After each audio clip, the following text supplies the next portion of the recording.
today we're talking about Pat Mahomes' contract. Get paid, bro, man.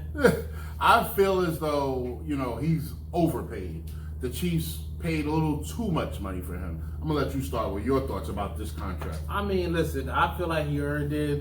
His first 3 years in the league, already have a championship, already has an MVP under his belt. You know what I mean? He's widely regarded. You know what I mean? Like even by talent scouts or people that know talent, they saying he's like one of the most talented quarterbacks that ever lived. So I mean, and I feel like he's only gonna get better. So I see a couple more championships in the Chiefs' future. You know what I mean? Like as long as they make the right roster moves.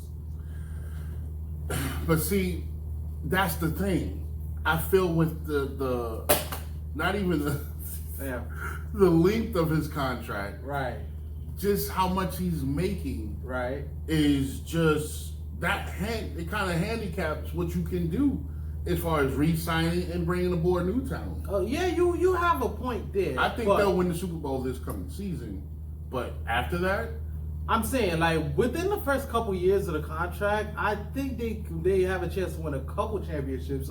Because they still have Tyreek Hill under contract. Mecole Hardman is still on his rookie contract, and I think they have a 5th-year option for him. You feel me? So even if they lose Tyreek Hill, they still have Hardman who could replace him because he's fast as fuck himself. Fast, but is he as consistent and reliable as Tyreek Hill? Well, we'll have to see. We'll have to see about that. Yeah. Kelsey, maybe they could convince him. You know what I mean? To take a little less to stay on a good team. Here's where the problem is. Now you got to convince people to take less. But the thing is, right?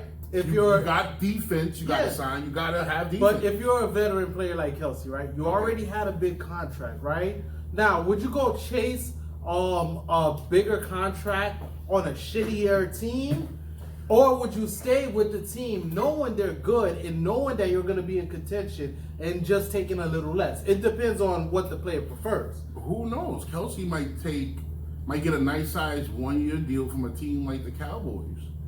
Or maybe he goes to the rival, the Broncos or the Raiders or somebody like that. True, but I don't think those teams would still be able to compete with the Chiefs. Like with Kelsey on the team, I don't know. The Raiders look pretty good. The Broncos too. The Chiefs are in position like right now to basically just take have over a good the league. run. Yeah, but I don't know what I'm telling you. I feel there's going to be some feathers that are like, well, he's getting that much. Let me get this much.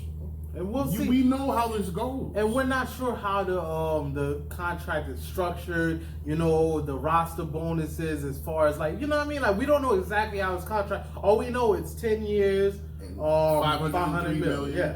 But 417 guaranteed. 10 years. But that's what I'm saying. But is the bulk of that guaranteed money on the front end of the contract or is it on the back end?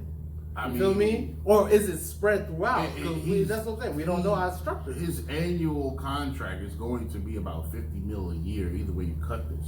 Yeah. I mean, what are you going to do? Pay him $70 million the first? That's damn near half the team's cap. I mean, some teams they do that. Like they sign you to a contract and they like just backload it. So like it's like on the front end, the first couple of years you don't really get that much, and then the last couple of years of the contract, that's when you get paid a lot. That's why you see a lot of players like within the the last couple of years of their contract, they get released because a lot of teams backloaded. You feel me? All right, guys. Well, that's our take on it. Drop your thoughts at the bottom of the comments. Also on YouTube, subscribe to us at Last Take NYC. Yes, sir.